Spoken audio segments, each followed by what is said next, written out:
Et bonjour YouTube, bienvenue sur la chaîne d'History. Nous sommes en live actuellement, je suis avec Monsieur Manitou. Salut Monsieur Manitou. Et salut YouTube et bienvenue à toutes et à tous dans cette petite émission. On va vous parler de... City of Mist, dans Ah, cette c'était tellement bien fournaise fait. de début d'été. Ouais, t'as vu, la transition elle est extraordinaire. C'est ça. On va vous parler de City of Mist, effectivement.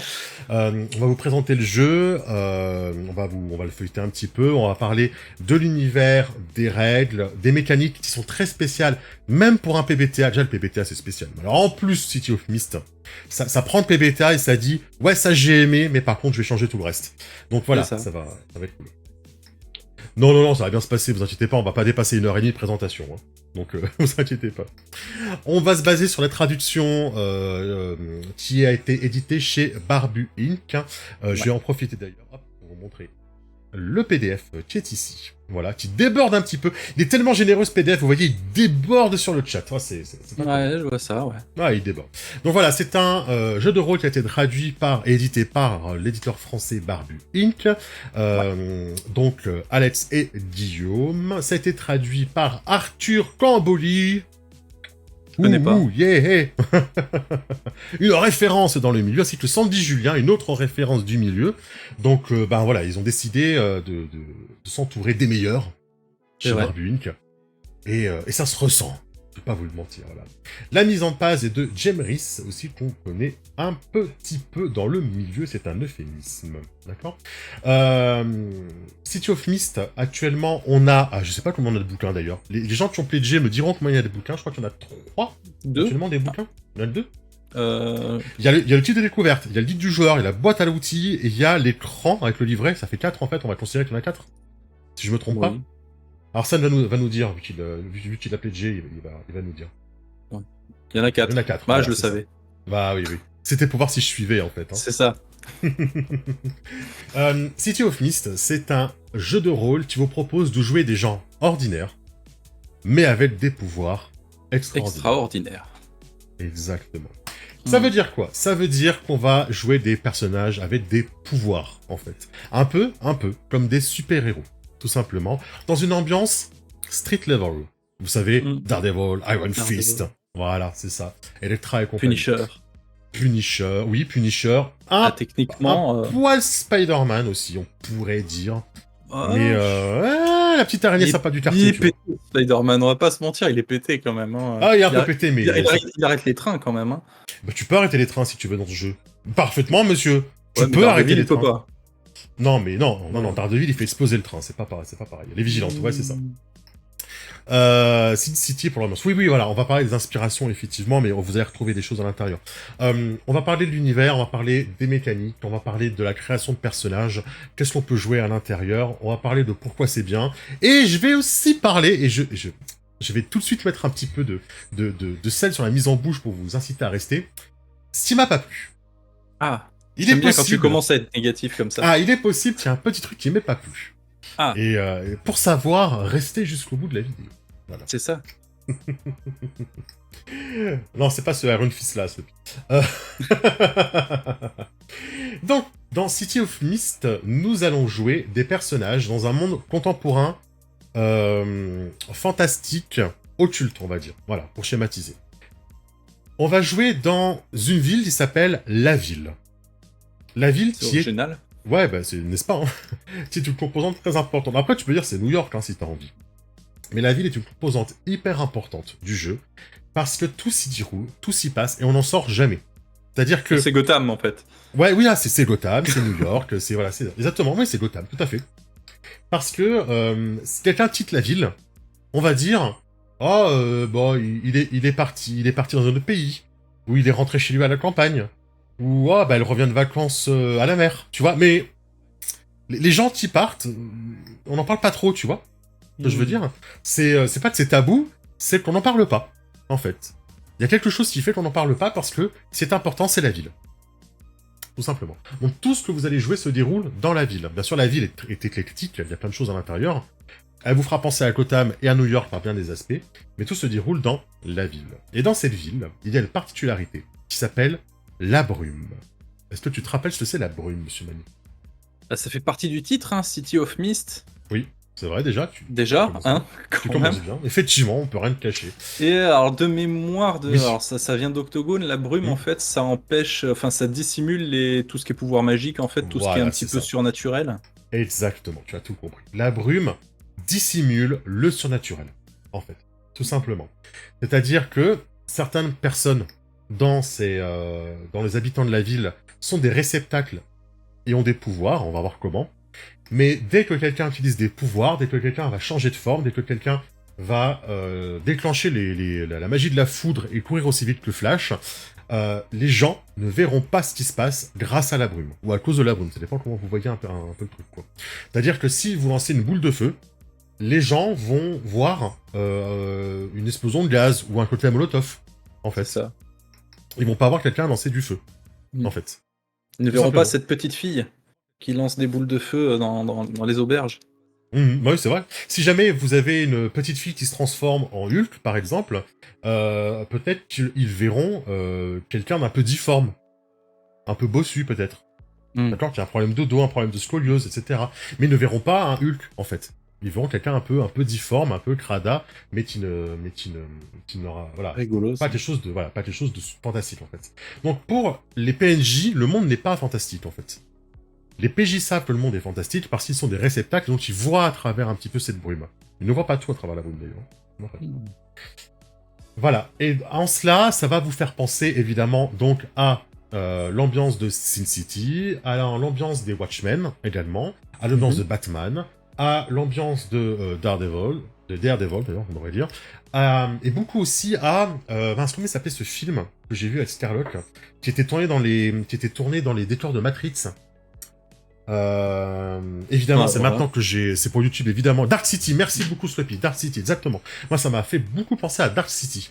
Dark City, Mm. effectivement. Et donc, évidemment, Matrix, parce qu'il y a un côté réceptacle, tu s'éveilles et tu vois à travers la brume.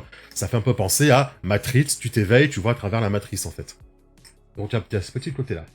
Vos personnages sont donc des réceptacles, c'est-à-dire que ce sont des gens qui menaient une vie normale, hashtag Matrix, et qui d'un seul coup reçoivent le pouvoir d'une légende. Et à partir de là, vont développer des pouvoirs qui vont être cachés par la brume. Ok. Et du coup, ils accèdent à un monde différent, un monde parallèle, qui est plein de secrets, d'intrigues, de luttes de pouvoir, en fait, de meurtriers, etc.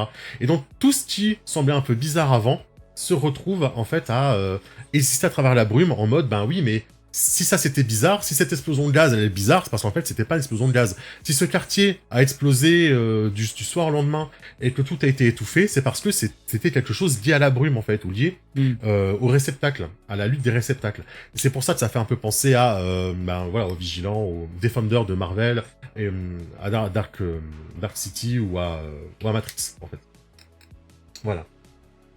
Changelin, c'est pareil, c'est possible. Je suis tellement une bille en monde des ténèbres que je te croirais sur parole. Donc voilà. Alors, qu'est-ce qu'il y a dans ce livre de base? Là, je vous montre évidemment le livre de base, d'accord, qui est le guide du joueur. Et après, il y a le livre de la meneuse, à côté. De la MC, d'ailleurs, peut-être aussi. On va avoir le portrait de la ville, d'accord, qui on est, comment on crée un personnage, comment on crée ses pouvoirs. Comment on joue, en fait, sur l'affaire, c'est comment on joue, parce qu'en fait, chaque scénario, on appelle ça une affaire. Et comment faire évoluer le personnage, les fiches de joueurs On et joue les des aides OMJ. détectives, je crois, non? C'est ça? Alors, tu joues pas forcément les détectives, mais en fait, comme c'est un monde qui est mystérieux, avec plein de secrets, à la... voyez les amis... Resident File? Oui, je pensais plutôt à un jeu massivement multijoueur, contemporain, occulte. Mais c'est ça, c'est l'effet anniversaire Secret qui fait World. des perles. Hein. Secret World, merci beaucoup. C'est très Secret World, tu vois. Très C'est bon que jeu, voilà, d'ailleurs. c'est contemporain, noir, et on va du coup, évoluer dans cet univers très occulte. Donc forcément, on va enquêter sur des mystères en fait, parce que il y a quelque chose qui nous pousse à en savoir plus. Il y a quelque chose qui nous pousse à voir découvrir ces mystères. On a un problème. En fait, à la création du groupe, le groupe a un problème qu'il veut découvrir, et ce problème est forcément lié à cet univers, à ces secrets, à cette brume en fait. J'irai pas jusque là, quand même, j'ai l'impression. Parce que quand même, je trouve que il y a ce petit côté...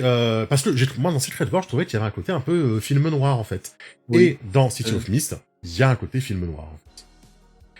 On peut jouer, effectivement, des détectives privés à la Jessica Jones. C'est même une façon les plus simples de jouer à ce jeu. L'exemple qu'ils prennent par exemple, c'est que tous les personnages dans les exemples du jeu sont liés à un événement qui est la disparition du jour au lendemain d'un quartier. Un quartier a disparu du jour au lendemain, il a été remplacé par un parc avec un étang, en fait, et forcément pour les pleu-pleu, pour les petits dames, pour eux ça a toujours été là en fait. Pour les gens qui ne voient pas la brume, ça a toujours été un lac avec un parc, ça n'a jamais été un quartier. Mais pour vous, qui avez vécu cette transformation, vous savez qu'il y avait un quartier et que le lendemain, il n'y a plus rien. Et que les gens qui habitaient là, ils sont plus là. D'accord. Et ben voilà, ça peut être si vous pousse à vous mettre à la recherche des secrets de l'univers. Le culte est différent. Oui, bien sûr, mais c'est pour donner des idées d'inspiration, en fait. Oui, c'est là comment s'il arrive. Effectivement. Oui, effectivement. Juste, qu'est-ce qui nous arrive? C'est d'un seul coup, il s'est passé un événement qui fait que quelque chose s'est éveillé en moi, qu'est-ce qui m'arrive, quoi. Ça, là-dessus, vous savez, tous ces super-héros qui découvrent leur pouvoir du jour au lendemain, ça fait un peu ça, quoi. Vous avez vu Spider-Verse, par exemple. Voilà, les amis. Alors, évidemment, je vais essayer de pas feuilleter le livre de base trop, on va dire, intensément. Parce que les dernières vidéos que j'ai tournées, j'ai dû rajouter des inserts parce que je montrais trop du PDF. Et je me suis dit, bon là j'abuse quand même, les gens ils ont plus qu'à lire. C'est un peu abusé. Mais voilà, on va avoir une maquette qui n'est pas blanche, vous le voyez en fait, je sais pas si vous voyez, mais elle est un peu beige piquetée en fait. Elle est piquetée avec du noir, et puis voilà, de temps en temps, on a un peu comme un Feng Shui, je sais pas si tu te rappelles, tu sais, les impacts de balles où on voit ce qu'il y a derrière, en fait. Ouais. Voilà. Et moi j'aime beaucoup. Il y a des choses, vous voyez, griffonnées. Il y a des encadrés. Moi je trouve en fait les encadrés, je me rendais pas compte avant de commencer à maqueter moi, mais je trouve que l'encadré, c'est vraiment une super proposition de maquette, en fait. C'est quelque chose de très très clair, en même temps de très visuel, qui permet de raccourcir un peu, voilà, et j'aime beaucoup les encadrés, et je trouve que là, ils sont assez bien foutus. Et il y a aussi un truc que j'ai bien aimé dans la maquette de ce jeu, je vais pas y passer 3 quarts d'heure en maquette, mais c'est mon truc, évidemment. Je vais peut-être vous montrer des fois les BD qu'il y a dedans, mais vous voyez, là, moi je trouve ça magnifique, Moi, ça me rappelle, de toute façon, il y a ça, puis ça fait un petit peu comme si tu lisais un journal ou quoi, tu vois, tu entoures certains trucs, tu stabiles d'autres trucs. Vu qu'on travaille sur des affaires et qu'on va enquêter, c'est bien ça. Alors je sais plus où c'est, mais en fait, dans ce jeu, il y a des mots-clés, en fait, qu'on va appeler des traits, ou des statuts, en fait. Et pour pas confondre les deux, en fait, ils disent dès le début, voilà, on va surligner d'une couleur les traits, on va surligner d'une autre les statuts, en fait. J'essaie de le retrouver. Là, les statuts, les traits, c'est en jaune, là, dans la page précédente. Là aussi, il y en a. Donc, athlétisme, tentacule. Ouais. Et ben, je me suis dit, voilà, c'est là. Les traits sont surlignés en jaune ou en violet sur les pages qui sont plus sombres, comme ça ils adaptent évidemment. Les statuts sont surlignés en vert, les indicateurs sont surlignés en rouge. D'accord. Ça, c'est une très très bonne idée parce que des fois, en pleine explication, il y a un exemple pour qu'on comprenne mieux. Ce jeu a plein d'exemples et c'est vraiment nécessaire et c'est vraiment bien fait. Ouais, c'est vraiment bien fait. Mais du coup, pour que ça soit assez organique, les exemples, ils sont surlignés et ça permet de tout de suite comprendre si on parle d'un trait ou si on parle d'un statut. Bien sûr, je vais vous expliquer les deux. Ça aide beaucoup. La maquette est sublime, je suis totalement d'accord. Et puis voilà, on a aussi, vous voyez, les personnages qu'on apprend à connaître qui sont des personnages qu'on va suivre tout au long du livre, notamment dans les exemples, apparaissent sous forme de comics, en fait. Vous voyez? Ou j'irai pas plus loin parce que, attention YouTube. Non, je vous rassure, il n'y a rien après. Mais voilà, on va avoir ces pages de BD en plein milieu qui rajoutent en plus une ambiance. Enfin, c'est un jeu de rôle où tu comprends très très rapidement l'ambiance grâce à ça. Et question qui a peut-être rien à voir, mais il y a une bande dessinée de City of Mist ou c'est juste des BD qu'ils ont mis pour cette... Je pense pas, je pense que c'est fait spécialement pour ça et ce n'est pas tiré d'une BD. Mais voilà, j'allais dire, l'éditeur, ça m'étonnerait pas qu'il sorte un truc derrière, en plus, ce serait juste parfait, la thématique et tout est super chouette, quoi. Ouais. Il y a 312 pages, effectivement, pour le livre le premier livre, le livre des joueurs. En tout cas, voilà, pour moi, je vais le dire honnêtement, si vous cherchez de l'inspiration pour maqueter votre jeu, allez voir City of Mist. Parce qu'il y a tellement de bonnes idées. Alors je sais, vous pouvez pas tous vous payer des illustrateurs, machin, mais la répartition des images, la répartition j'appelle ça des fioritures, je sais pas comment ça s'appelle, mais la répartition des fioritures, comme on a la tasse de café là, la façon dont aérer le test, traces de pneus, ouais. Le fait que ce soit sur 2 colonnes, le fait d'insérer des encadrés et tout, il y a une précision dans la répartition que je trouve vraiment super. Voilà. Pour le coup. Ça, c'était, du coup, ouais, c'est plaisir. Moi, j'adore ça, hein, c'est plaisir. Vous voyez comme c'est bien. Voilà. Alors, City of Mist, je vais pas m'attarder trop sur l'univers parce que, de toute façon, déjà, il n'y a pas grand chose de public, on va dire. Pourquoi? Parce que c'est plein de secrets, haha, évidemment. Oui. Mais la ville est organisée en quartiers, on va avoir le quartier industriel abandonné, on va avoir le quartier des Lumières, hein, avec les néons, c'est un peu Times Square, on va avoir le quartier un peu pavillonnaire, avec les belles maisons, mais est-ce qu'il n'y aurait pas des lézards qui habiteraient dans les sous-sols, etc. Vous voyez, on a un peu Il y a toujours des scavennes, hein. Personne n'y croit, mais il y en a partout. Hein. Non, toujours des hommes lézards, tu sais, des crocodiles, dans les... oui, dans les égouts. Aussi. Forcément. Merci à table virtuelle. Voilà, donc, je vais pas revenir sur la ville, mais en fait, voilà, pensez bien qu'elle est organisée par quartier, et que on retrouve les tropes de la série noire et des comics street level. Ça, en tout cas, ce sont mes références, c'est ce que je vois. Je vais juste regarder où est-ce que c'est, pour pas faire défiler le PDF, ça se fait pas, mais... Je coupe...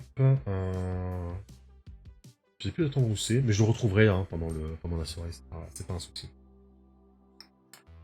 Voilà. Les manœuvres, hein, voilà, on a tout sur l'affaire, c'est tout, c'est le système en fait. Style noir, ouais, style noir, néon noir, le présent déprimant, métropole de comic books, etc. Voilà. Et là, c'est l'exemple que je vous disais avec cette idée d'un seul coup, voilà, un quartier qui est remplacé par un parc et qu'est-ce qui se passe, quoi. Voilà, tout simplement. Voilà. Ce que je vais faire, c'est je vais revenir en scène duo et je vais chercher la page exacte sans faire défiler le PDF. Ça se fait pas en fait. Ah, c'est pas, j'ai trouvé en fait. C'était rapide. Voilà, vous avez le downtown, la centre-ville, le quartier ouvrier, vous avez la vieille ville, la zone industrielle, qui sont des cadres de jeu où vous allez pouvoir essayer de jouer et d'agir. Mais vous voyez, c'est rapide hein, la description. Alors évidemment, vous en saurez plus dans les suppléments en fait, ou dans les parties FJ. Parce que le but, c'est pas de tout montrer aux joueurs et de les laisser découvrir.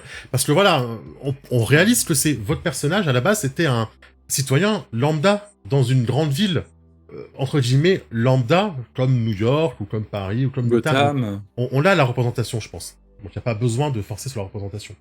J'adore cette illustration. C'est pas mal, hein? Ouais. Mais on a ce côté jazz, noir, etc. quoi. Ouais, non, mais elle est vraiment chouette. Elle est chouette, hein. En plus, avec le côté photo un peu brûlé, tu sais, sur le côté. Ouais. Non, pour moi, le niveau maquette, c'est vraiment sans faute. Il y a pas mal de suppléments PDF sur les quartiers qui sont regroupés dans le prochain supplément avec des ajouts, notamment des scénarios par quartier. C'est excellent, ça, hein. C'est excellent, des scénarios par quartier. Pour l'exploiter, c'est génial. Ce type du genre de quartier générique, bien sûr, les choses plus spécifiques, effectivement. Oui, parce que de toute façon, on n'a pas besoin de trop en parler, parce que, quand j'ai lu la partie sur le centre-ville lumineux, j'ai vu Times Square et j'ai fait, ok, je vois, c'est bon, j'ai la ref, en fait. C'est très bien. Vos personnages, maintenant. Yes. C'est là qu'on va rentrer dans... Ah, qu'est-ce qu'on joue, quoi qu'on fait? Quoi qu'on fait, qu'est-ce qu'on joue on va parler d'abord du système ou des... On va peut-être d'abord parler du système, parce que le personnage est très lié au système, en fait. Donc on va juste parler du système rapidement, d'abord. C'est un PBTA, propulsé par l'apocalypse, c'est-à-dire, vous connaissez le principe, je lance 2d6, j'ajoute un bonus, ou je retire un malus. Si je fais 6 ou moins, c'est un échec.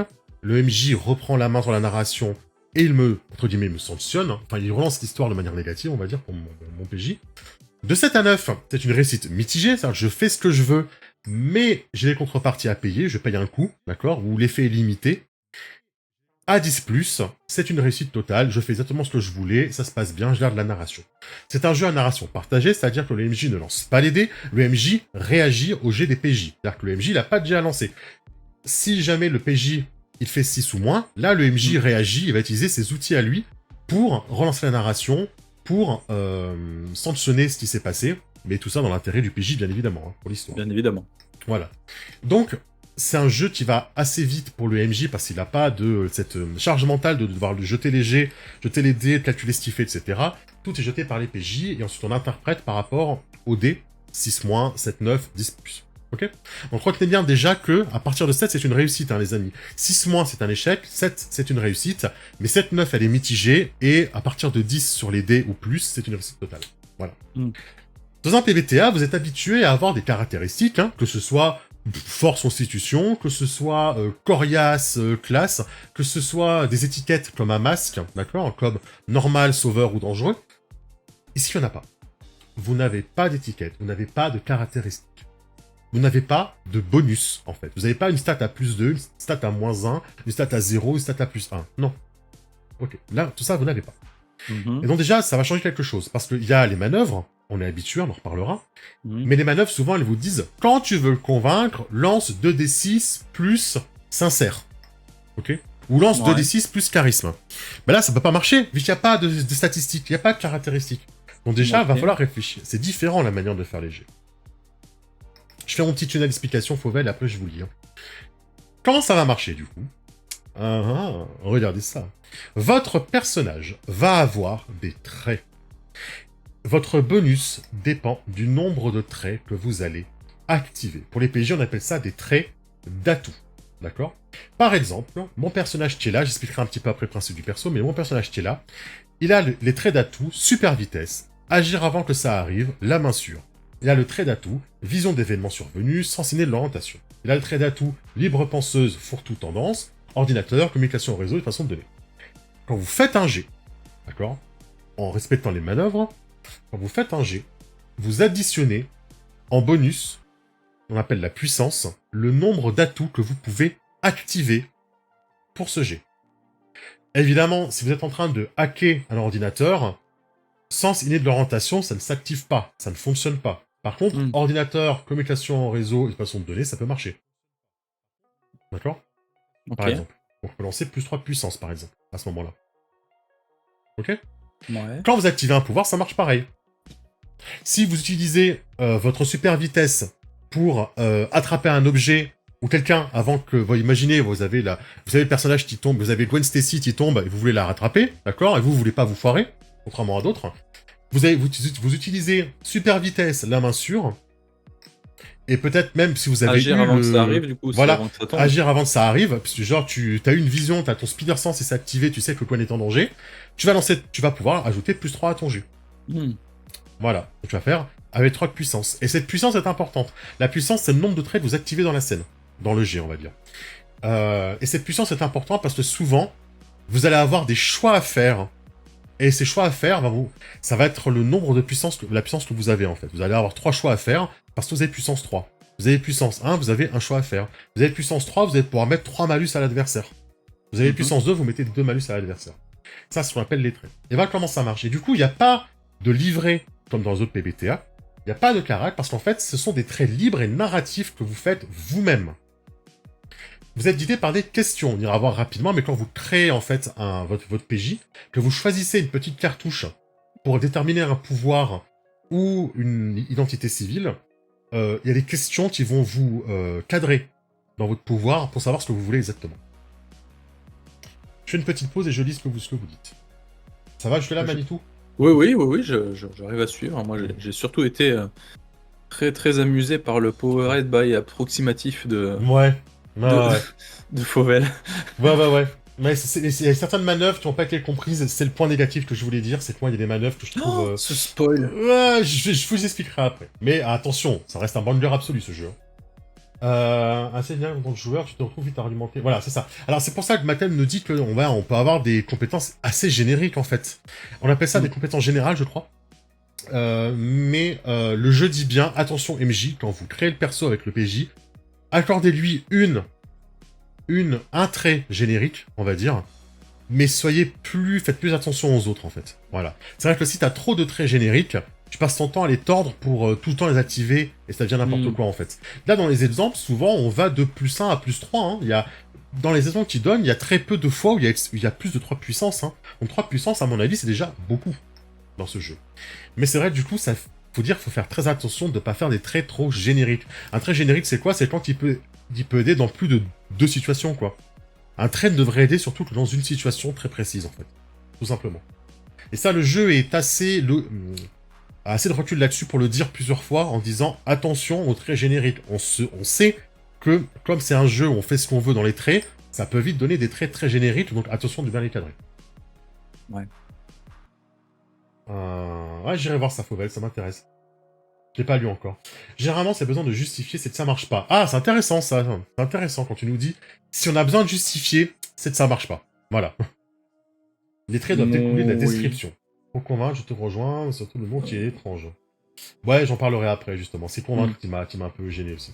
Pour le coup, notre MJ ne jouait pas comme ça, et par un moment, ça tournait un peu à la foire au tapis. Ouais, pour justifier son trait préféré. Je pense que ouais, dès que tu dois un peu tordre ton truc pour expliquer, c'est mauvais signe, quoi. C'est qu'il faut arrêter là. Mais c'est ça, il faut aussi que les joueurs se disciplinent, quoi. Bien sûr, c'est facile, du coup, de faire un trait très général et les exploiter. Mais il faut pas oublier que le PBTA, c'est le jeu qui, pour beaucoup, moi y compris, hein, m'a appris que l'échec, c'est cool, en fait. Et qu'on peut retirer des trucs sympas des échecs. Et donc, faut pas hésiter à comprendre dans un PBTA, faire un trait qui n'est pas générique, c'est pas grave. Parce qu'en fait, on peut tout aussi bien s'amuser avec un trait qui est très très spécifique, et on peut aussi s'amuser même si on fort des jets, en fait. Donc voilà. Est-ce que jusque-là, ça va pour tout le monde? Donc, Pour l'instant, ça va. Quand vous faites un jet, en fait, vous allez devoir additionner à vos 2d6 votre puissance. Et votre puissance dépend déjà de votre trait d'atout, ce que vous pouvez activer dans votre scène. Okay.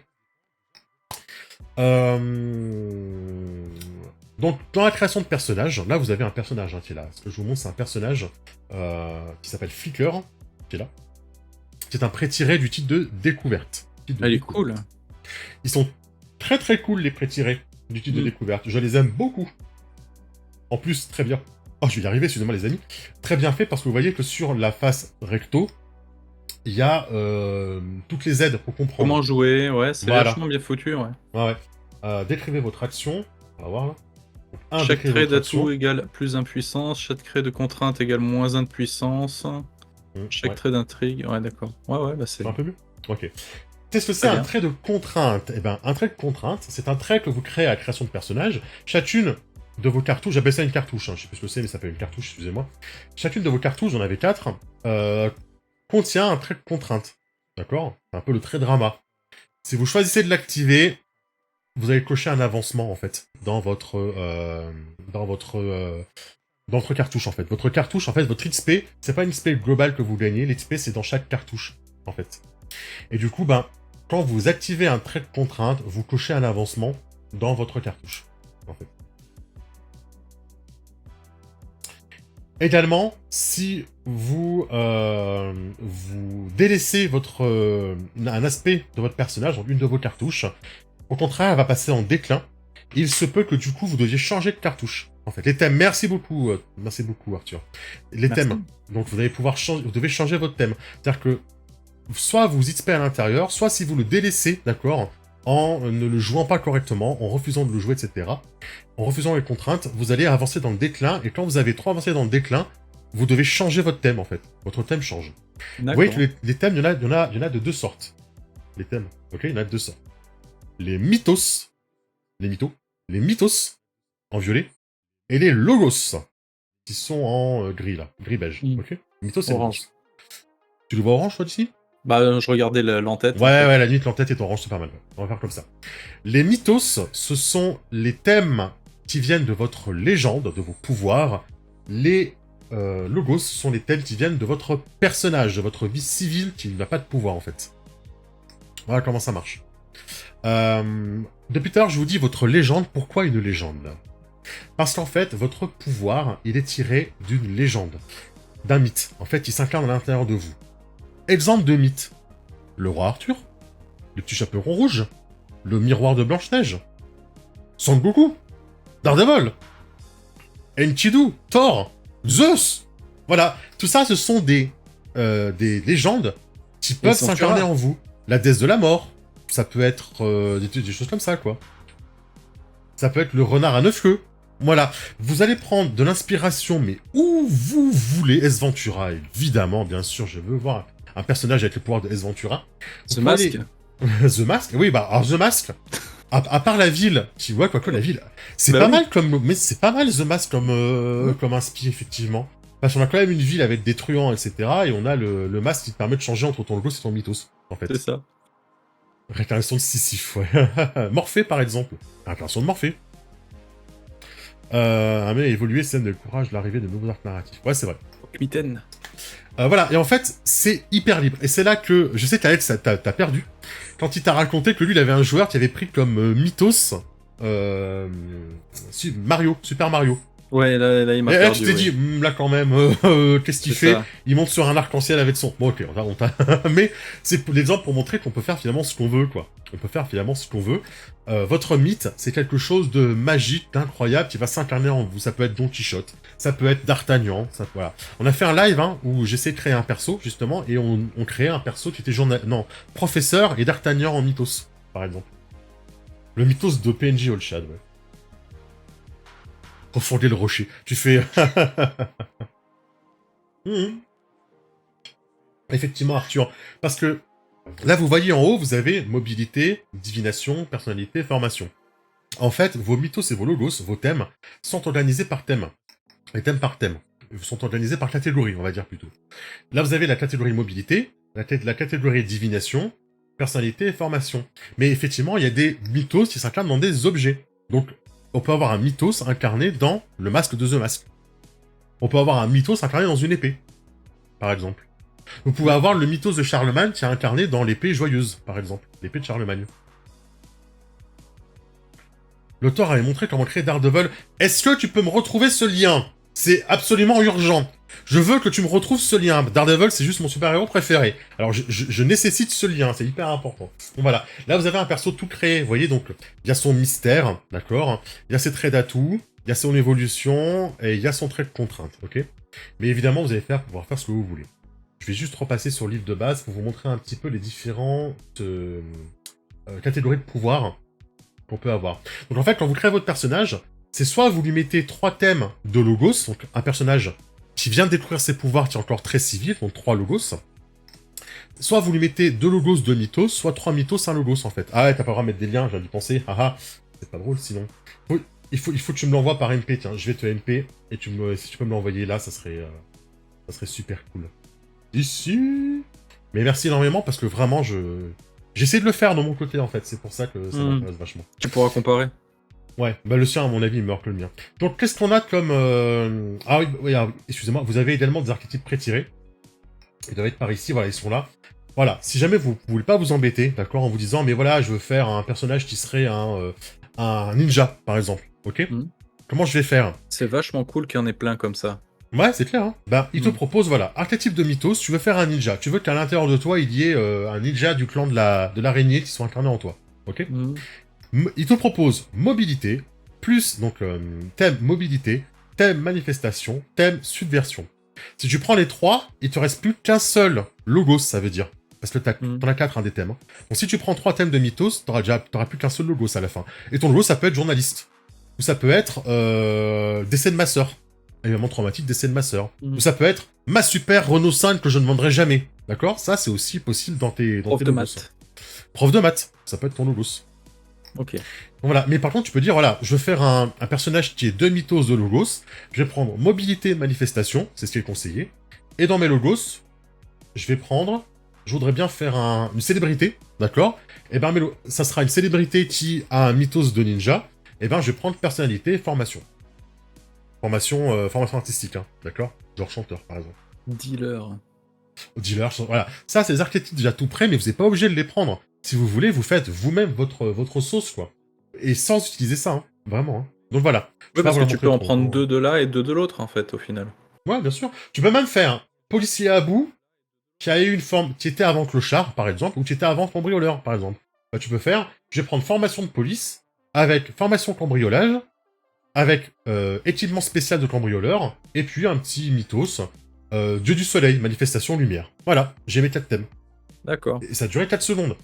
Ok. Bon, après, tu détailles un petit peu ton pouvoir, derrière, pour faire tes traits, mais au moins, vous avez vos thèmes, quoi. J'ai en tête que la première fournée de pré-tirés est née avant que l'idée de mythos soit bien fixée, donc concept de mythos difficile à saisir. Ok, intéressant, Fauvel. T'es très très bien renseigné, hein. Vraiment, je suis admiratif. Hein. Hop, je remonte un petit peu, parce que comme à chaque fois je vous dis, j'ai pas envie de passer. Donc, hop, qu'est-ce qu'on a comme thème? On a le thème de mythos adaptation. D'accord. Qu'est-ce que c'est? C'est sortilège, milieu hostile, manipuler les éléments, d'accord? La Reine des Neiges, d'adaptation, on va dire. Ok? Là-dedans, vous voyez, vous avez des questions, des concepts pour vous aider, d'accord? Pour vous aider à déterminer vos traits, vos traits, c'est ça? Vos traits d'atout. Eh bien, vous allez répondre à des questions. Par exemple, je vais répondre à la question A. Quel pouvoir de votre mythos vous permet de vous adapter à toutes les situations? Eh ben, mon mythos, c'est une grande sorcière de Salem, d'accord? Et ben du coup, grâce à elle, j'ai accès aux sortilèges de magie des sorcières. Donc comment je m'adapte? Grâce à mes sortilèges de sorcières. Donc je vais marquer sortilège de sorcière. Premier trait d'atout. Ensuite, quelle chose ou quelle entité pouvez-vous manifester ou invoquer? Je peux invoquer un ours géant. Voilà. Donc je vais marquer ours géant, par exemple. Tout simplement. D'accord. C'est mon deuxième trait narratif. C'est mon deuxième trait d'atout. Puis après, je sais pas, j'ai pas une question D. Dans quelles circonstances vos capacités d'adaptation se trouvent améliorées? Ben, mes compétences sont améliorées si j'ai mon livre magique, mon grimoire de sorcière. D'accord? Mon pouvoir des trois. Ben, dernier trait, je suis plus forte avec mon grimoire. Voilà. Et j'ai mes trois... Là, je viens de faire mes 3 traits d'atout pour mon premier thème qui est adaptation. Et mon mythos, c'est une sorcière de Salem. Voilà. Ça va vite, hein? Derrière, il y a vos traits de contrainte et c'est pas. Donc il y a le thème adaptation. Il y a le thème bastion. Donc le thème bastion, c'est armure, protection, champ de force, corps invulnérable, etc. Ok? Invisibilité, je pense aussi, à mon avis. Et ça marche pareil. On a des questions, etc. On a le thème, ensuite, divination. Donc c'est tout ce qui est le savoir, l'essence accrue à la Daredevil, par exemple, la repérage magnétique, tirer les cartes, avoir des visions de l'avenir, etc. Tout ça, c'est du mythos, hein. Tout ça, c'est des pouvoirs. Faut que ça soit en lien avec votre légende. On a la manifestation. Excusez-moi, j'ai raté la page. Donc, projection physique ou élémentaire, force légendaire, talent martial supérieur, d'accord? Par exemple, le côté super combattant, si jamais votre mythos c'est Son Goku le roi singe, le roi singe, bah vous pouvez avoir la manifestation du combat kung-fu, quoi, on va dire. Ou si c'est Bruce Lee, votre mythos, bah voilà. Putain, Bruce Lee en mythos, ça doit être extraordinaire. Ça pourrait être cool, ouais. Hulk Hogan. Ouais, on va en parler après de la relation, effectivement. Hulk Hogan, il est pas mort, c'est pas encore un mythos, il est pas mort. Vous avez le mythos mobilité, le vol, le voyage sous forme de brume ou sous forme d'eau, dans les ombres, la super vitesse, etc. Des moyens de transport magiques, hein. Si je veux avoir un balai de sorcière, c'est là, c'est dans mobilité. Et je me fais un petit balai de sorcière. Elvis, excellent mythos. Je trouve aussi. Relique. Et la relique, là, c'est par exemple l'arme magique. Voilà, c'est l'arme magique, c'est la bague, c'est l'arme, c'est la boucle d'oreille qui vous permet de vous transformer en Magical Girl. C'est ce genre de truc, quoi. Véritablement, c'est... Est-ce qu'on pourrait dire l'armure d'Iron Man? Ouais, un bout d'armure, ça peut être ça, effectivement, ouais. Une armure à l'Iron Man, etc. Ça pourrait être cool. Ça pourrait être cool, ouais. Ouais, j'aime bien le baron samedi. Le baron samedi, ouais. Bah ouais, tu peux faire un baron samedi, quoi. Tu peux faire un mythos baron samedi, et dans la vraie vie, t'es une petite fille qui va au collège, quoi. Et ton mythos, c'est baron samedi. Tu parles à ta poupée, tu sais, et tout le monde pense que c'est un ami imaginaire, mais en fait, non, elle est vraiment vivante. Et tu peux l'invoquer, c'est le démon, tu sais. C'est un démon, ta poupée. Vous avez vu mon ours Tibars? C'est exactement ça. Mais tu peux faire Annie, ça doit être trop bien. C'est un jeu que je vois très très bien aussi pour faire Arcane, justement. Pour jouer du Arcane. League of Legends. Subversion. Invisibilité, illusion, secret, détecter les secrets, détecter les mensonges, hypnotisme, c'est là-dedans. Et je crois que c'était le dernier des mythos. Voilà. Et maintenant, on va passer au logos. Donc, le logos, c'est les thèmes pour la partie civile. Je rappelle que vous avez 4 thèmes à choisir au début du jeu, même toute votre vie, on va dire. Vous pouvez faire 3 logos, 1 mythos, 2 mythos, 2 logos, 3 logos, 1 mythos. D'accord? Ça donne un petit peu votre interaction avec votre légende à l'intérieur de vous et un petit peu votre avancement, on va dire, dans votre échange entre eux. Donc, premier thème de logos, événement clé, d'accord? Ça peut être un accident, par exemple Matt Murdock qui se prend les déchets radioactifs sur les yeux, c'est un événement clé.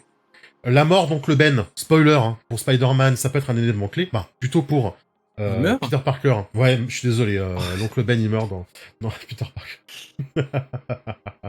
Coucou tout le monde qui vient d'arriver. Ça c'est un événement clé. Ça peut être un événement clé en fait. Quelle puissante émotion votre événement clé vous a-t-il laissé? Matt Murdock, ça lui laisse le empli de rage. La mort du père de Matt Murdock, par exemple, ça peut être un événement clé qui le rend empli de rage. Par exemple. Quel principe de vie avez-vous adopté après votre événement clé? Je n'ai jamais confiance en autres, par exemple. Voilà, événement clé. Mon père s'est fait trahir par son meilleur ami, il en est mort. Depuis cet événement clé, je ne fais plus confiance aux autres, parce que les autres nous trahissent. Voilà. Pour ça que ça colle pas bien entre le belge, voilà. Ça, c'est l'événement clé. Mais ça, c'est quelque chose pour votre citoyen, hein, d'accord? Pour votre logo, Steve. C'est pas pour la légende de votre puissance derrière. Hein. La relation clé, hein, Mary Jane, Karen Page, Mamie, comment elle s'appelle déjà? Tante May. Ma Tante May, voilà. Bon, je suis très Marvel, désolé, hein, mais j'adore le street level, donc voilà. Ça, c'est vos relations clés, en fait. Voilà, ça peut être la prof de... Toi, t'es prof d'histoire, ça peut être la prof de français, que tu trouves mignonne, et à qui t'arrives à parler. Alfred, excellent, Fauvel. Alfred, relation clé. Ça peut être Alfred, ça peut être votre fils, ça peut être votre femme, ça peut être, voilà, votre époux, voilà, ce que vous voulez. Votre petit copain, voilà. C'est une relation clé. Ça peut être votre maître de kung-fu. Ça peut être Kit. Ça peut être Kit. Dans K2000. C'est ça, ouais, ça peut être Kit qui parle dans la montre, effectivement. Non, Kit, voilà. c'est la voiture. Oui, mais il parle ah oui, dans la montre, oui, d'accord. Il parle dans la montre, du coup. Mission, d'accord. Ma mission, c'est de me venger, le Punisher, voilà. Le Punisher, c'est me venger. Ça, c'est son côté citoyen, ça, on va dire. Ça peut être d'être un redresseur de tort. Ça peut être d'être un bénévole auprès de telle communauté religieuse, par exemple. Voilà. Hop. La personnalité, d'accord. Il en faut forcément un, on est d'accord, hein, de toute façon. Alors, au minimum, c'est 3-1. Donc 3 mythos, 1 logos, ou 3 logos, 1 mythos. Mais tu peux pas être en 4-0. C'est impossible. Si t'es en 4-0 mythos, tu deviens un avatar de ta puissance légendaire, et le MJ récupère ton perso. Si t'as 4 logos, tu redeviens un humain normal. T'oublies tout, dès la brume, en fait. Ah oui, d'accord. T'es forcément à 3-1. C'est ça qui est rigolo, c'est que tu vas pouvoir faire en sorte que ton perso évolue, mais pas forcément évoluer dans un thème, mais des fois changer de thème, en fait, si tu vois qu'il te sert plus. Alors, ton personnage était un policier, finalement, dans le jeu, il finit par démissionner. Tu peux relâcher ton thème de policier et le transformer en autre chose. Mais il devient un mythos, du coup, parce qu'il se retourne, en fait. Et après, ton mythos, il revient à nouveau, etc., etc. Il n'y a pas de 4-0, c'est 3-0. Ouais, parce que finalement, à 4-0, c'est fini, quoi. Donc, personnalité, hein, ok.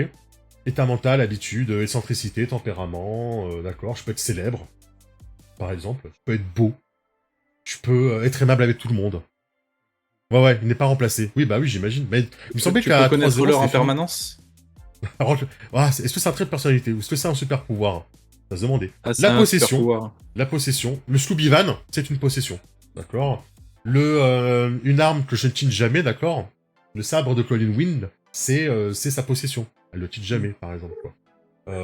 La flasque d'Harvey Bullock, par exemple. La flasque, excellent, la flasque.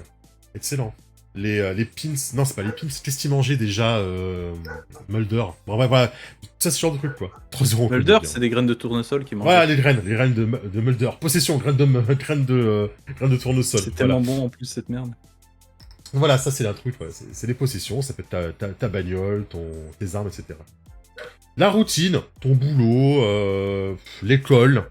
Le truc change, le boulot, l'école. Non, ouais, ça peut être aussi un petit hobby que tu as, par exemple. Ça va rentrer dans la routine. D'accord? Tu peux être prof d'histoire et être cuisinier aussi, tu vois, par exemple. Ouais. Ça peut être ta routine. Garde du corps et travailler dans un magasin à sushi. Ah, en routine. Tu sais, avec les couteaux, là. Oui. Comment il s'appelle, ce personnage-là? Oui, dans John Wick. Tu penses à celui de John Wick? Ouais, moi aussi, j'imagine. Je vois bien. Ok, et je crois que c'était le dernier. Ah non, formation. Ah non, il en reste, oui, formation. Formation arts martiaux, formation de flic, formation de prof, formation de détective, formation de... Tu peux être un détective privé avec une formation de police, par exemple, mais tu as quitté la police. T'as perdu et transformé, ouais, c'est ça. Merci beaucoup. Décrivez un mentor, grand maître Chian. Ah, j'adore, c'est tout à fait ce que j'aime. Voilà. Ça peut être la formation de Daredevil, quoi, quand il a été formé par Stick, par exemple. Faire des macramés, excellent, évidemment, quoi, évidemment. Mais voilà, c'est un jeu qui, de toute façon, vous permet, par exemple, vous pouvez jouer une vieille dame qui fait du macramé, et qui a le mythos du chevalier Arthur, hein, par exemple. Ça peut être très drôle, ce genre de truc, quoi. Ça peut être très très drôle. Et je vous dis, à chaque fois, dans tous ces thèmes, vous devez... je vais m'arrêter là. Vous devez faire 3 traits. Donc vous avez les traits d'atout, c'est ce que vous créez avec votre personnage. Ils sont là. Les traits d'atout, ils sont là. Vous avez le trait de contrainte qui vous permet de cocher de l'avancement, mais qui vous met un malus sur votre jet.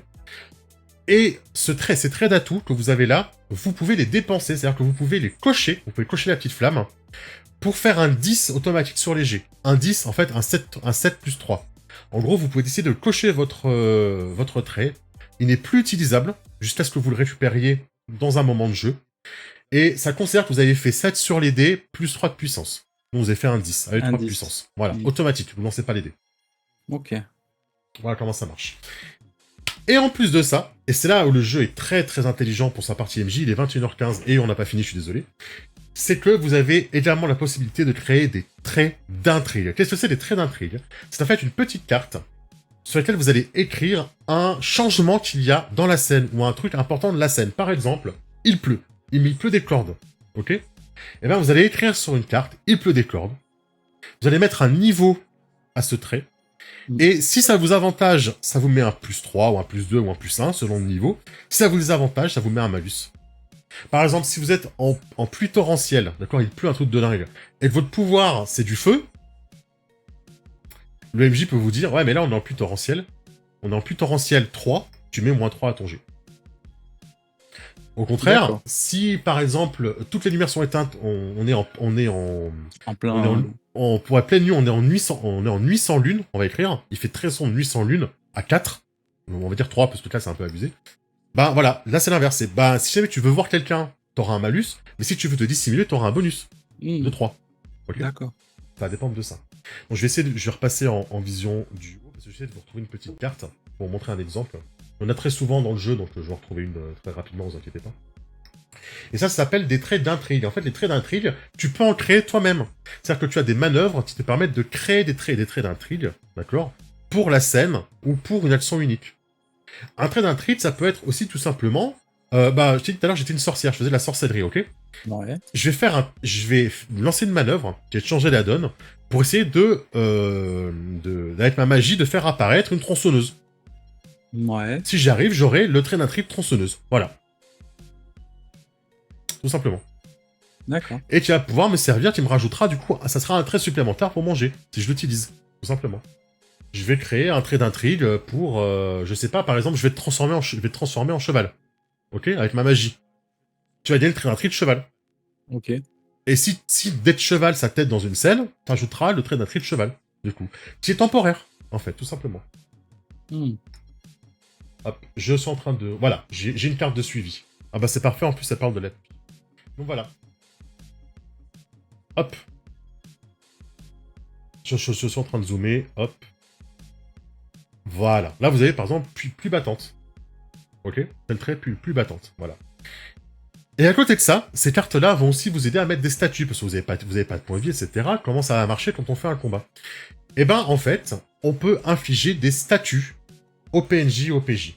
Vous voyez qu'il y a des niveaux là-dessus, il y a écrit KO et MC. Si je vous inflige le statut égratigné 1, en gros, c'est que vous avez été égratigné, et vous avez un malus de 1 si jamais le fait d'être égratigné, d'accord, en combat par exemple, ça vous embête. Par contre, je peux vous mettre blessure grave à 4. Il peut arriver que dans un combat, on arrive à cocher 4, dans ce cas-là, vous êtes en blessure grave. Là, vous avez un malus de 4 sur vos jets. Si vous arrivez à 5, vous êtes KO. Que ce soit une blessure mentale, psycho ou physique, à 5, c'est KO, quoi qu'il arrive. Et à 6, c'est mort. Hein. C'est mort ou c'est récupéré par le meneur de jeu, en fait. Et comment ça marche? Si jamais je t'inflige un statut blessé à 3, d'accord, bras cassé à 3, ok? Ouais. Et que je te réinflige un statut blessé à 3, eh ben tu vas passer blessé à 4. Directement. En gros, comme c'est le même statut, tu avances de 1. Tu avances de 1 rang directement. Si par contre, t'es blessé à 3 et que je te reblesse à 2, à rang 2, ok? Ouais. Bah là, tu vas avancer de 2 cases. Donc t'es à 3, tu vas cocher 2 cases. Donc t'es toujours blessé au rang 3, mais t'as avancé de 2 cases. T'es presque à 4. Ok, tu vois comment ça marche? Okay, je vois comment ça marche, ouais. Voilà, et ça marche comme ça. Tu peux être blessé à 3, et puis tu vas peut-être choper une égratignure à 1. Donc du coup, ok, t'avances un petit peu, mais t'es pas encore blessé à 4. Tu vois comment ça marche? Et à chaque niveau, en fait, tu vas dire, égratigné, blessure légère, bras fracturé, blessure grave, et KO, tu vois comment ça va marcher. Ces traits-là, ça peut être un désavantage, forcément. Hein. Si t'es blessé par balle à 3, c'est un désavantage pour tous tes jets physiques, etc. Par contre, si tu te plains devant une infirmière, et que tu lui dis « Aidez-moi, s'il vous plaît, je vais mourir !» et que t'es blessé à 3 par balle, tu peux rajouter ça en bonus. Parce que l'infirmière, elle voit un mec blessé par balle, déontologiquement, elle va vouloir l'aider. Enfin, en tout cas, dans les films, hein. Elle va vouloir l'aider. Donc du coup, là, ton blessé par balle à 3, ce sera un bonus, en fait. Et on peut faire des statuts comme ça pour tout. Ça peut être menacé à 3, ça peut être frappé psychologiquement, ça peut être célèbre à 3, c'est dans une scène. Ça peut être, je sais pas, apeuré à 2, ça peut être... ça peut être des blessures physiques, évidemment, quoi. Merci beaucoup, c'est gentil, Twister.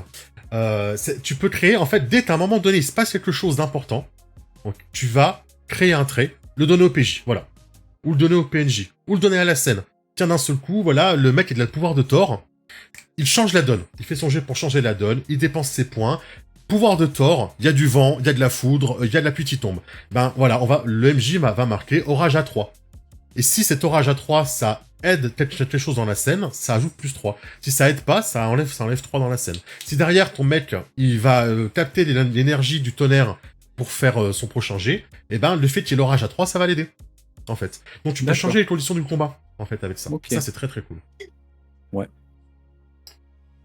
Est-ce que ça va pour l'instant? Du coup, si par exemple, mettons, tu déplaces le combat, tu fais une carte de trait, je sais pas, barre louche, avec des trucs, et qu'après tu décides de... C'est une très bonne idée, barre louche, c'est un très bon trait, c'est un excellent exemple. Et après, tu peux sortir, par exemple, rue Malfamé, et voilà. Le trait est effacé, tu sors du bar et tu te retrouves à rue Malfamé. Rue Malfamé ou même rue Sombra 2. Tu sors du bar, rue Sombra 2. Pof, le MJ il pose. Peut-être que ça servira pas, mais ça pourra servir. Et là, la joueuse dont le mytho c'est le dieu du soleil, elle change la donne et elle rééclaire les lumières de la scène. Grâce à la magie de la lumière du soleil, ok? Et ben là, le trait est changé. Le trait, elle va utiliser ses points qu'elle va générer, on appelle ça des points de punch. Elle va les générer pour baisser le trait, et baisser les traits, baisser le statut, et l'enlever totalement. Et dans ce cas-là, la scène n'est plus Malfamé à 2 ou sombre à 2. Ça devient une rue normale, elle n'impulse plus de malus, tout simplement. Les manœuvres, du coup, lesquelles sont-elles? On va les passer rapidement. On a la manœuvre changer la donne. Changer la donne, c'est un peu la manœuvre fourre-tout, celle qui va donner un avantage ou retirer un désavantage. C'est celle qui va vous permettre de faire un truc, en fait. Voilà. Ma sorcellerie me permet de faire apparaître un objet. J'ai le sac d'Hermione qui a un sac sans fond. Je vais appeler le pouvoir de la foudre. Je vais éclairer la scène, etc. Voilà. C'est un peu la manœuvre qui va vous permettre d'influencer, de modeler l'environnement. C'est ce qui va générer des points de punch. Et les points de punch, c'est ce que tu vas dépenser pour créer des scènes, en fait. Mettons, si tu as 3 points de punch, tu vas pouvoir faire une scène qui est plus battante à 3. Si tu as 2 points de punch générés par ta manœuvre, bah tu vas faire plus battante à 2. Et ces points de punch, tu les génères en réussissant ta manœuvre, et selon ta puissance. Si tu as une puissance à 3, une puissance à 2, une puissance à 1, une puissance à 4. Donc plus tu as de puissance, plus tu auras de points à dépenser dans changer la donne. En fait, tout simplement. Je que je monte là-dessus. C'est pas mal aussi. Ah mince, c'est ça que je voulais faire. Ça c'est le résumé. Je vais vous montrer, mais je vais le faire un petit peu. Je passe rapidement. Vous avez affronté le danger, qui est éviter le danger ou résister à une mauvaise influence. Et c'est là où je te dis, j'étais un peu mitigé sur les manœuvres, en fait, parce que je trouve que des fois, la façon dont elles sont nommées n'aide pas vraiment à comprendre ce que c'est. Parce qu'entre affronter le danger, aller au contact, prendre le risque, et tout donner, la différence est parfois subtile, surtout entre tout donner et aller au contact, la différence est super subtile en fait. Affronter le danger, c'est quand en fait tu vas prendre un coup, ou quand un truc va te tomber dessus, ou en gros c'est quand tu dois résister à affronter le danger. D'accord? Tout donner, c'est blesser quelqu'un sans se retenir, c'est quand tu vas affronter une personne, mais que tu vas pas retenir tes pouvoirs. En gros. Il peut y avoir des conséquences. C'est l'équivalent de déchaîner la puissance de masque. Voilà, exactement. Se faufiler, c'est agir subtilement ou discrètement. Et c'est là aussi où ça m'a moins plu, où pour moi c'est pas vraiment clair, et peut-être voilà, un peu dommage, c'est que se faufiler, c'est aussi un petit peu mentir. Pourtant d'ailleurs t'as à convaincre. Hein. Donc si tu essaies de convaincre quelqu'un en lui mentant, en dissimulant des informations, bah ça sera plutôt se faufiler apparemment. Bah, tu vois, je trouve que des fois c'est pas clair. Et même des fois, je pensais avoir compris une manœuvre, et en lisant les exemples, j'avais pas compris. Des fois, je me disais, bah tiens, ah oui, ok, j'ai compris, tout donner, c'est ça. Et puis quand j'ai l'exemple, je dis, ah bah non, ça c'est aller au contact en fait. Mon idée c'était aller au contact en fait. Et voilà, je sens que des fois, on va des fois se tromper de manœuvre quand on va lancer une, je pense à mon avis. Fauvel nous dit, tout donner, c'est aller au contact, c'est lutter pour le contrôle. Tout donner, c'est on a le contrôle, on lâche sur l'ennemi. Ça me fait un peu penser à Iron Sworn. Rolls-Royce, il a une manœuvre d'attaque quand t'es en difficulté, une manœuvre d'attaque quand t'as la main. D'accord. Ouais, c'est vrai que tu vois. Convaincre, c'est pour obliger une cible à faire ce que tu veux, ou la charmer, ou la menacer. Mais si par contre tu vas obtenir des infos, c'est pas convaincre. Si tu veux que le témoin te parle, c'est pas convaincre, c'est enquêter. Tu vois, c'est enquêter, c'est obtenir des infos. Convaincre, c'est l'obliger à faire quelque chose qu'elle ferait pas normalement. Mais moi, dans ma tête, c'était convaincre. Ok, bah oui, il faut que tu me parles, qu'il me révèle tout. Mais non, ça c'est enquêter en fait. Ouais. Tu vois, il faut bien les lire, il faut bien les comprendre. Voilà, convaincre, c'est négocier, c'est ça. Souvent, c'est la menace ou le charme, en fait. Aller au contact, c'est combattre quelqu'un pour prendre l'ascendant. C'est là où, des fois, c'est un peu écrit bizarrement. C'est par exemple, aller au contact, c'est faire un échange de tirs. Tout donner, c'est tirer sur quelqu'un. Tu vois, la différence, elle est subtile. D'un côté, j'ai l'impression que aller au contact, c'est quand j'ai pas trop l'avantage, ou quand je veux gagner une position avantageuse ou récupérer quelque chose. Tout donner, c'est quand je lâche tout pour faire mal, quoi, en gros. Et si tu veux tirer avec un flingue à distance, tu fais comment? Bah, si tu es en position avantageuse, pour moi, c'est tout donner. Si tu tires pour tuer, par exemple, ce serait tout donner pour moi. Ça dépend, tu peux tirer dans le pied pour pas tuer. Dans ce cas, ça serait plutôt aller au contact pour moi. Mais au contact, t'es à distance. Après, c'est la façon de rédiger. Ça serait changer la donne, peut-être, si tu tires dans le pied. Non, parce que je pense que aller au contact, c'est une façon d'exprimer le truc. Parce que aller au contact, ça peut aussi être prendre l'ascendant dans une joute verbale, en fait. Ouais, mais là, du coup, ce serait convaincre. Bah non, ça serait plutôt aller au contact. Si c'est une joute verbale, genre vous êtes deux à essayer de convaincre le chef des flics que c'est lui et pas toi, ça pourrait être aller au contact. Faut regarder ce que tu obtiens avec la manœuvre. Effectivement, Twister, c'est le même principe dans Mask en fait. Tu vas regarder ce que tu veux obtenir et ça va te dire qu'est-ce que tu vas faire comme manœuvre. Mais on va les regarder après. Enquêter, voilà, pour gagner des preuves, en fait, des indices plutôt. Et après, tu dépenses ces indices pour poser des questions au MJ, en fait, tout simplement. Prendre le risque d'accomplir un tour de force, voilà. Alors, on va aller voir les manœuvres. Je retrouve la page exacte. Et après ça, on a fini les amis. Voilà, manœuvres de base, elles sont là. Changez la donne. Vous lancez 2d6 plus votre puissance, donc le nombre de traits que vous pouvez activer, que ce soit vos traits d'atout ou des traits d'intrigue que vous avez générés dans la scène. Hein. Par exemple, j'ai un trait d'atout de Daredevil, de Matt Murdock, qui a une ouïe très fine. D'accord? Il peut écouter les cœurs pour savoir si on ment. Et en plus de ça, il y a un détecteur de mensonges, je dis n'importe quoi, que j'ai créé avec un trait d'intrigue. Voilà, j'ai plus 3. Si tu réussis, tu vas gagner des points de punch équivalents à ton score de puissance. Donc j'ai fait puissance 3. Capion pour gagner. J'ai fait puissance 3, donc je vais avoir 3 points de punch. Et je vais dépenser mes points de punch pour créer un trait d'intrigue, infliger ou réduire un statut, d'accord. Et je peux aussi amplifier l'effet. Si j'ai fait 10 ou plus, je peux amplifier l'effet, prolonger l'effet, dissimuler l'effet, etc. Donc en gros, la manœuvre pour créer un trait d'intrigue, pour changer la donne dans un... Bah c'est bien fait, on changer la donne. Pour modeler l'environnement, pour donner un avantage, c'est changer la donne en fait. C'est celui-là. C'est un peu le trait fourre-tout pour... Je vais créer quelque chose et influencer la scène. Voilà. C'est changer la donne. Je me rappelle plus comment il s'appelait, mais il y avait l'équivalent dans Monster of the Week. Je sais plus ce que c'était le trait, mais c'est quand tu sais quand il y en a aucun autre qui passe, tu prends celui-là quoi en fait. Ah oui. Je me rappelle plus ce que c'est là comme ça, mais... Ochat pourra nous dire, il a joué hier. Quasiment toutes les manœuvres ont un effet sur un explosif, c'est-à-dire quand vous faites 12+, vous avez des effets supplémentaires, en fait. Si vous faites 12 ou plus sur votre jet, vous avez des effets supplémentaires. Ça s'appelle exploser. C'est sympa, une voix, c'est ce que tu nous racontes. C'est très intéressant, aussi. Merci beaucoup. En gros, il y a quelqu'un qui a proposé des noms de manœuvres. Mais je rappelle, c'est pas une erreur de trad, hein. C'est comme ça que c'est fait. Aussi, non. C'est comme ça que c'est fait dans le livre de base anglais, en fait. Deuxième manœuvre. Convaincre. Donc, qu'est-ce qu'on peut obtenir sur convaincre? Sur un 7-9, la personne nous écoute, mais il doit céder légèrement. Sur un 10+, il doit modifier ses objectifs. Affronter le danger, c'est un peu la manœuvre, peut-être, du Monster of the Week. Oui, c'est ça. C'était ça, je crois. Ouais, ça doit être un truc comme ça. Affronter le danger, j'essaie de zoomer pour que vous voyez bien. Lorsque vous utilisez vos capacités pour éviter un coup, encaisser une blessure, résister, vous lancez 2d6 plus puissance. J'ai une peau de fer, ou j'ai une esquive surhumaine, etc. Sur un 10+, vous évitez l'effet, tu subis pas de statut. Sur un 7-9, tu subis le statut avec un rang de moins. Genre si par exemple le MJ te dit, tu fais un jet d'affronter le danger, si tu foires, tu es électrocuté 3. Si tu fais un 7-9, tu es que électrocuté 2, en fait. Voilà. Donc ton trait te mettra une malus de 2 sur tes prochains jets. En cas d'échec, tu subis le statut complet et électrocuté 3. Voilà. Ensuite, aller au contact. Lorsque tu utilises tes capacités pour prendre l'ascendant sur quelqu'un ou quelque chose, un conflit, tu définis ton objectif, tu lances les dés, donc 2d6 plus puissance. Tu choisis une option ou 2 options sur un 10+. Donc, option, tu accomplis ton objectif. Genre, par exemple, tu attrapes l'objet que tu voulais attraper. Tu prends un ascendant sur l'adversaire, c'est-à-dire que tu lui infliges un statut selon ta puissance. Tu as eu 3 puissances, tu lui infliges un statut de puissance 3.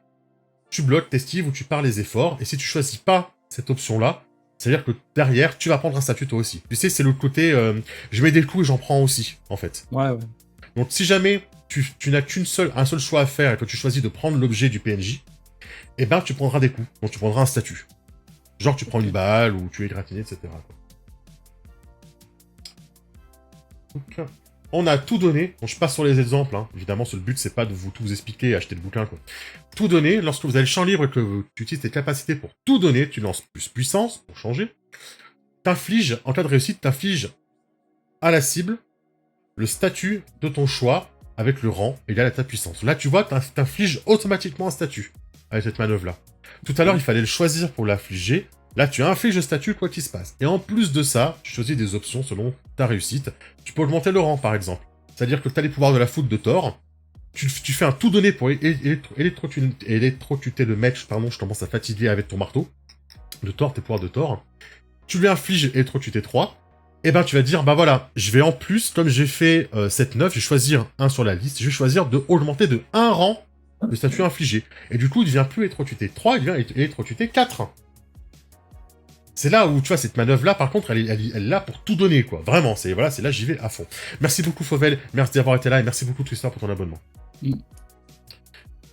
Mais merci énormément pour le soutien, voilà. Tu focalises la cible, tu prends l'avantage, tu vas gagner un point de punch, etc. Bah, après, tu dépenses ton punch quand tu veux pour générer un avantage, etc.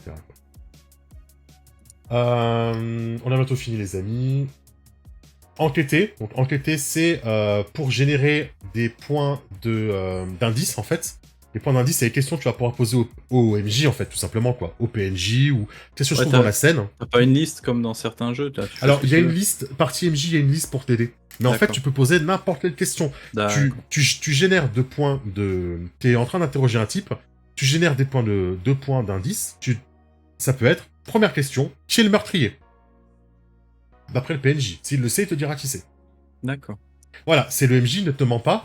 Le MJ, il te répond honnêtement. Sauf si le MJ choisit, parce que tu as fait 7-9, donc il peut choisir un dans la liste, il peut choisir de te cacher certaines informations, tu vois.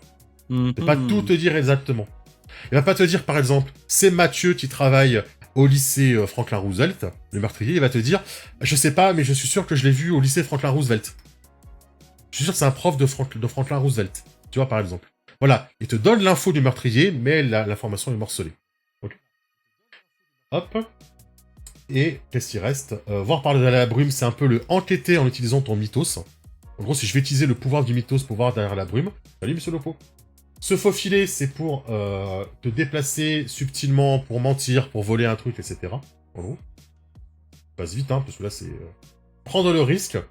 Et lorsque tu veux faire quelque chose d'audacieux, de risqué ou d'idiot, tu vas lancer le 6 plus puissance. C'est un peu ça, c'est la manœuvre PBTA de base. C'est la manœuvre classique. C'est PBTA, tu lances un G, 10 ou plus t'as réussi, 7-9 ça se complique, 6 ou moins t'as foiré. Voilà, mais ça c'est la manœuvre, bonjour je suis un PBTA. Voilà, elle est là. De les 6 plus puissance, voilà. Et on a terminé, voilà. On va s'arrêter là, après il y a des manœuvres de fin de séance, de mi-séance, etc. quoi. Que je vais pas vous détailler.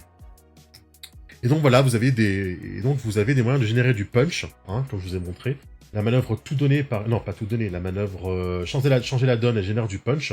Et les points de punch, en fait, ce qui vous permet, en fait, d'influencer sur l'environnement. C'est là. Vous obtenez des points de punch. Les points de punch, ça permet de modeler l'environnement. C'est mes notes que je vous lis pour finir. Par exemple, des points de punch que vous générez avec changer la donne vous permet de créer ou de supprimer des traits d'intrigue. D'accord, je crée un orage, je supprime l'orage, je sors un pistolet que je n'avais pas avant dans ma liste.